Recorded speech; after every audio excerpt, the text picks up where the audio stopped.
The portion in Jeremiah presupposes that Israel has been married to her God, to Adonai. And the question becomes, at what point did Israel enter into marriage with Adonai? Anybody want to take a guess? Mount Sinai. Mount Sinai. Yeah. And how do we know that? How do we know that it's at Mount Sinai that they entered into the marriage covenant with him? Because they said, we have heard and we will do what you say. Yeah, from what they say, that's one thing for sure. You know, they enter into these vows. You know, we have heard, we have listened to what you've said, we will do this. So that's one way of knowing. How else do we know that it's at this time that they entered into a marriage metaphor and a marriage with Yahweh? There's other ways of knowing too, besides just what they say, which that is one way for sure. Because God came down? Yeah, okay, but work with me on that one. Right. What is the punishment that they're given? Do you remember what he does? Breaks up the golden calf into Grinds powder up of the the golden divorce. calf. Oh, okay. And makes them drink it. Does Bitter that waters. recall anything? Yes. Bitter waters. The bitter waters of Numbers chapter 5, Right. where his wife suspected of adultery. So he makes them, he grinds up the golden calf, grinds it into powder, puts it into water, and makes them drink it. Which is very, very similar to what we see in Numbers 5 with the suspicion of the wife who has gone astray. Okay? So, another way. And if you go to Jeremiah chapter 31, Jeremiah chapter 31, we always talk about this in regards to the new covenant, but he says this, Jeremiah 31 verse 31, "Thus, behold, the days are coming, says the Lord, when I will make a new covenant with the house of Israel, with the house of Judah.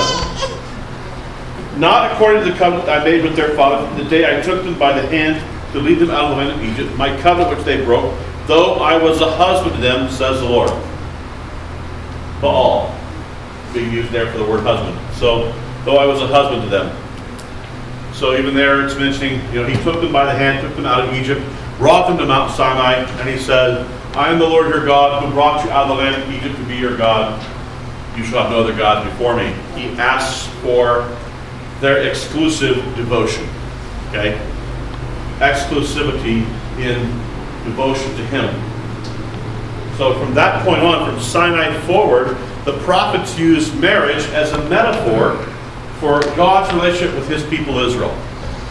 And that's why the prophet Jeremiah could say, "You've gone whoring after other gods, because you were married to me." And so any other god means that you have now prostituted yourself. And actually, we tone down the language in the passage on the tzitzit.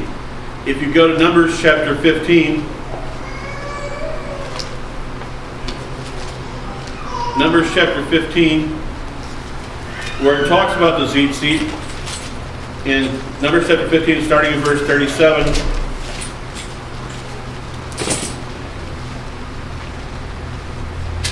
he says, "Speak to the children of Israel, tell them to make tassels on the corners of their garments throughout the generations, and put a blue thread in the tassels of the corners of God. You shall pass the tassels, and you may look upon it, and remember all the commandments of the Lord your God, so you may not follow the prostitution to which your own heart, your own eyes are inclined." The word zonah. So it's the tzitzit are supposed to be like a wedding ring that reminds you, hey, I'm married. So I don't prostitute myself with other gods. So in the liturgy, how do we say it? We tone it down a little bit. You know, do not follow after your eyes, after which you're, you know. But it's talking about, it's using the language of prostitution and whoredom to say, you know, don't go after these foreign gods. Now we turn to our text in Numbers chapter 30. And this is a difficult text because there are evangelical brothers and sisters who want to turn this text into a text that's misogynist, that God hates women. This is one of those texts, again, that's used to show that, God doesn't like women. He doesn't trust them. Which actually, nothing could be further from the truth, because, in fact, this particular Torah portion is designed to give women protection from those who would take advantage of them. And we still live in a world today where men try to take advantage of women. And because of that, God said, look, if a girl is living in her father's house, if she's still living in her father's house, then any vow she makes, her father, on the day he hears it, can annul it. And God will forgive it. Same thing with a woman who's married. Now, widows and divorcees are free agents. They can make their own vows. They're not under anybody at that point. They've moved outside, moved out from under that protection. But there's protection provided for women who are living in their father's, girls who are living in their father's house, and women who are married. So that if they enter into a vow and then find out that there was some small print they didn't know about, and some conditions they didn't know about in the agreement they made, the father or the husband can say, whoa, whoa, whoa, time out. We need to rethink this in the day that he hears it. Okay? So it's giving protection to women for the possibility that they could be taken advantage of, especially in a patriarchal culture. And if a vow to even God can be annulled, then any other vow by definition can also be annulled. One of the reasons why the first question I ask, and I've had the privilege of solemnizing probably a couple dozen weddings, a couple dozen marriages, and the first question that I always ask is, do you have her father's permission, or do you have your father's permission to get married? Because if they don't have that, I say, you know what? Talk to your dad, then come back to me. I will not be part of this wedding ceremony if you don't have your father's permission. Because here's the real, let's be, I want to get as real as we can. Marriages are the second most important decision you make in your life. The person you decide to marry sets the trajectory for the rest of your life. Either make you or break you. Either draw you closer to God or draw you further away. They can make your life happy or they can make your life miserable. And you're going to have children with this individual. You're going to raise other lives together with this individual. So other than your decision to profess your faith and devotion to the living God, other than that decision, the most important decision you make is, who am I going to marry? And oh, by the way, this notion that we only marry an individual needs to be dealt with as well, because the truth is, the person you're marrying is a product of their family, and you are marrying into a family. To some extent, we don't think that way. Well, I'm just marrying this person. Well, that person is a product of a family. Their ways of thinking, their ways of doing things are the byproduct of a family. And you are coming into a family. You're moving into a family. Two families, in a sense, working and coming together. So marriage ought not be entered into lightly. And one of the things I've been thinking about is that we should begin as parents and as grandparents and I say grandparents because some of you have grandkids. Many of you do. Is thinking in terms of, how am I going to help my child, my children, my grandchildren make this most important decision of life?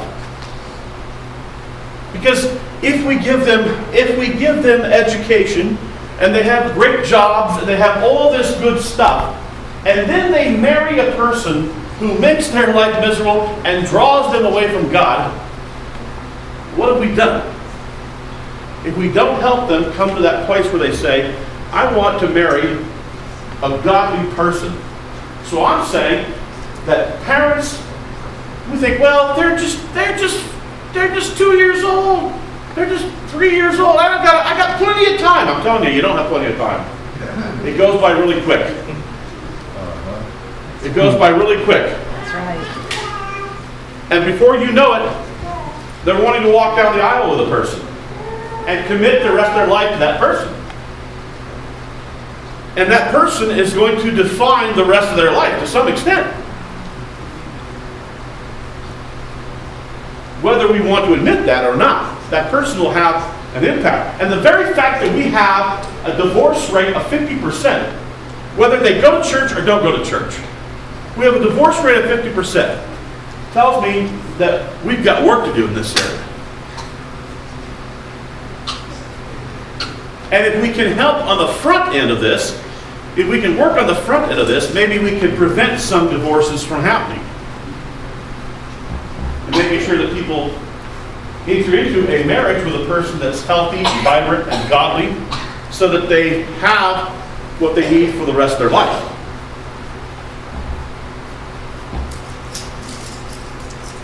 I mean, it's very practical, very pragmatic. And so fathers can annul vows, husbands can annul vows, but this is designed as protection. So that God gives a window, God gives an umbrella of protection. But we have to begin thinking, ahead and forward, saying, you know what? How am I going to help my children marry the right person? How am I going to help them make sure, and by the way, like I've said, grandparents, this could be your role as well, as to say to them, you know what? What's a godly person look like? When they begin to make choices, what does a godly person look like? I've said this to a number of single guys that I minister with. So you know what? They all say this. I mean, every one of them. You ask them, you know, what do you want? The first thing they want, I want a 10. I want a 10. Okay. That's great. And what they're saying is, she's got to be smoking hot. That's the terminology now. Smoking hot. Okay. All right. Smoking, all right. That's the terminology now. She's got to be smoking hot. Well, I ask this question of them. What if she's ungodly? What if she's not godly, but she's good looking? They want a trophy. They want a trophy wife. They're like, I want to be able to show her off. So I want 10. Okay. And I said to some of these guys, you know what? You'd be better off with an 8.5 that's godly than a 10 that's ungodly. Yep. You'll be better off with an 8.5 than a 10 that's completely ungodly. But the 10 doesn't always stay a 10. Agreed. Yeah. Even the tens at the time start to drift into a 7 or 8. I mean, it's not like they stay 10s forever. The criteria that you use to develop a 10. And let me say it this way: I think a 7.5, 8.5, who's godly moves to a 10.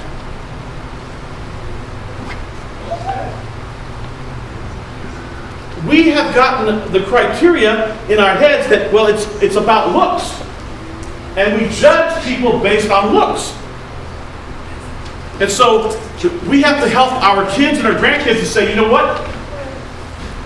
If looks is the only criteria by which you judge whether a person is a marriageable person, that's a really shallow and that's a really bad criteria if that's the only criteria. Hey, it's tough being a trophy husband. Thank you. I appreciate you saying that. That's good. Wow. It's good to know that. Yeah, I mean, I understand that. So, yeah. Right. That's very true what you're saying, and the thing is too, God knows that we mature as we get older, and we change our priorities. And so if if you're not thinking of all the aspects, you're just looking at the outward appearance, you'll be extremely disappointed later on down the line when there's no substance, there's no anything in your person. You know, but you get really stubborn. I'm going to marry this person, and I don't care what anyone says, and blah blah blah, and then you're in trouble. Right. And I'm saying this. Okay, I'm saying this. I want to say it this way. I've had a lot of thought about this lately because this coming July 21st will be our 25th anniversary. How many of you? Okay, so how many of you have been married over 25 years? Okay. Okay. Okay. Okay. All right. Good. Good. So I think we're coming up on our 25th, and I'm thinking, you know, I'm thankful for the person that I married because I know that without the person I married, I couldn't be who I am today. They have made me, I will say it this way, she has made me a better person. So what I want for everybody is to marry a person that elevates your game, that makes you a better person. And if we as guys and if girls marry the right guy, they will elevate you to be the person that you're supposed to be. They will raise you up to be a godly person. And you'll raise godly kids together. That's the hope, at least. I've got to tell you a couple stories in relation to this. I have a friend that some of you would know, some of you won't know him, so I'm not even going to say his name, but he sent me a picture of himself recently, and he sent me the text with the picture, and he's got both of his arms in arm casts. While he was at work, he fell downstairs, and he broke his fall on a brick wall by pushing his arms to break his fall. He then popped both of his biceps. Ow. So he's in a cast of where both arms are stuck like this. And he sends me this picture. He sent me pictures that they took before, and his whole arm is black and blue. So when I got the text, now you have to understand his and I relationship. When I got the text, I said to him, the first thing I said to him was, he says, I can't move my arms. My first question to him, forgive me, I texted him back and said, who's wiping your bottom? I know, that's a crazy question, but you have to understand you know what he says? He says, my bride. I said, who's feeding you? He says, my wife. He says, I'm pushing the extremity of my vows. When it comes to for better or for worse, in sickness or in health, she never walked down the aisle thinking that this was going to be part of the job. Right? Never thought for a moment that would be part of the job. And he says, yeah, I'm pushing the boundaries of my vows. You know, when we signed up. Fast forward a little bit, I have some friends, Carl and Cheryl. And Carl, when they got married, could walk down the aisle. And Carl was in an industrial accident. He's a quadriplegic. They only communicate to each other. He can't even talk anymore. Oh. A year after that one. The year after they got married, yeah. And she was encouraged to divorce him so that the insurance companies could do more for him. And the only way that they communicate, the only way they communicate now to each other is he blinks. He blinks in code, and she decodes it, and she's gotten to where they can have a conversation just about as fast as any of us here today speaking, with him just blinking his eyes, and she reads his eyes. And that's how they communicate. Because he's in a wheelchair that he can barely have some movement of his arm where he's able to go back and forth. And I know that she never walked down the aisle and for a moment thought that the guy who walked down the aisle would be a quadriplegic and that she would have to care for him like a baby. And by the way, it goes both ways. I was just in a nursing home this week. She's about to pass. She has become a shell of her former self. And she's basically going back to the fetal position. She's not eating, she's not drinking. And he's been caring for her day and night. And she's going to die well before what I would think is the age that a person should die. And again, they never walk down the aisle thinking This is how they're going to end up. That when they took the vows for better, for worse, and sickness and health, they thought it was going to be all good. That everything was going to be nice. Everything was going to be Camelot. It was all going to be good. You have no guarantee that the way that you walk down the aisle will be the way that things progress the rest of your life.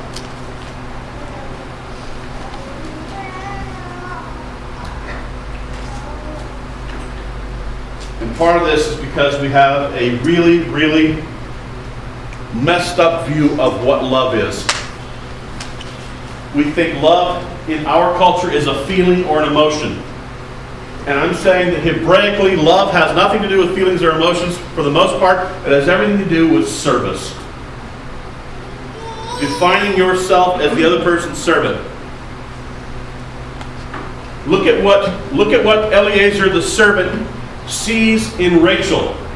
He sees a person who is kind. She's kind to foreigners.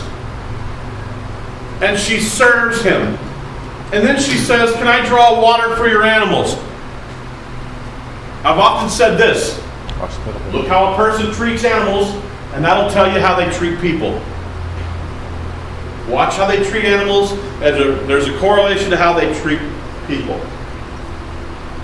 This is why I always say to parents, make sure that you never allow your children to be unkind to animals. What about cats? Oh, cats, okay, that's different. Make an exception for cats. No, okay. No, you don't kick them. You don't treat them wrong. You don't torture them. You don't mistreat them. There becomes a correlation, and the Torah speaks about how we treat animals in a way that's respectful, that's not brutal.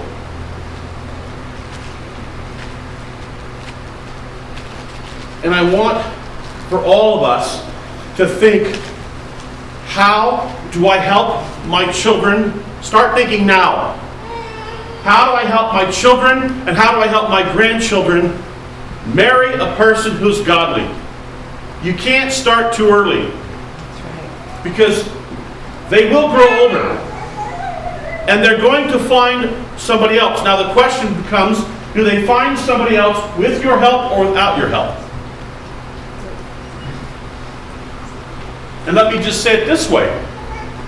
In the paper that I handed out, one of the things that I think is problematic. This is my view on why I think we have the problems. Some of the problems. And we have to rethink this, I think, because this is what leads us to people walking down the aisle. Is we tell young people, I've heard this before. How many of you heard this? Go out and play the field. Play the field. What does that mean? And here's what we mean by that. We mean by that, go out and have as many romantic and emotional attachments as you want, and it doesn't even matter if you jump in bed with them. You can give your mind and your body away to anybody you want. It doesn't matter. Just keep playing the field.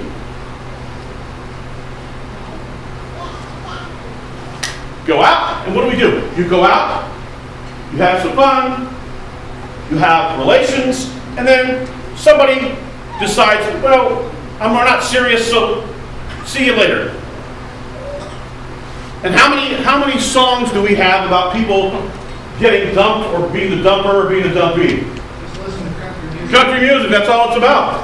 Blues. Blues. What are blues about? Being blue. You know, my baby left me, you know? So it's all about somebody leaving somebody. And where do we say to people that, you know what, hey, the only person that you should have a relation with is the person you marry. So that you don't come into the marriage with all kinds of baggage and all kinds of experience. That the only experiences you have as a couple. So there's no comparison. Everything is with this person. The notion of even Christians coming down an aisle as both virgins is non-existent almost in our culture. It's expected that, well, now, of course we've been playing the field, whatever that means. What I'm saying is, look, if we're going to change the culture, we have to change. We have to think the way we have to change the way we're thinking about the whole process. And I'm just saying to every one of you who are parents, to every one of you who are grandparents, begin thinking, you know what? How do I help my children and how do I help my grandchildren have a godly marriage to where they can look back of 25, 30, 35, 40 years and say, I have no regrets. First thing you should do is shoot the TV. Yeah, well, I agree with that. No, I'm agreeing with that. But it also requires this. It also requires that you talk to your children. What? That you say to them, you know what? Here's what a godly person is. Model what a godly person is, and then talk to them about what a godly person is. Both. And say, you know what? You would do well to marry a person like this. You would do well to marry a person who has these qualities. And to say to them, don't let looks be the only criteria by which you judge whether a person is the right one to marry or not.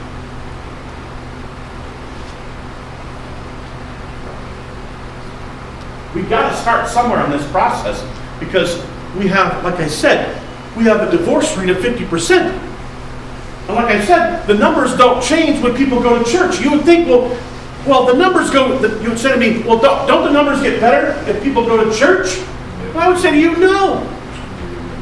There might be The numbers aren't getting any better. It'd be different. It might be different if they were, but they're not.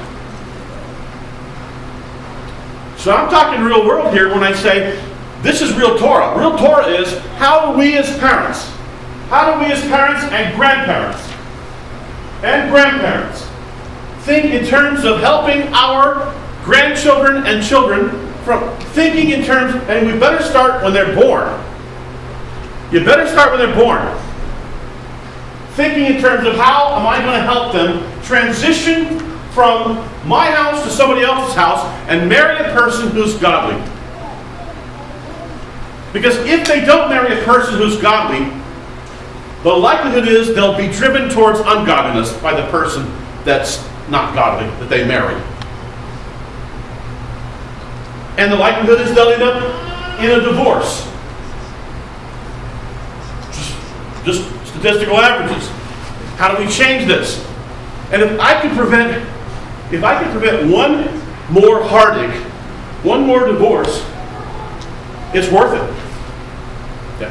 I was just thinking how right on that is because I know that a lot of times parents don't really know how to treat their kids or what the right thing is because they're expecting somebody else to tell them what to do, and they're not really following what their conscience is telling them. So if you don't, then the public and the schools and all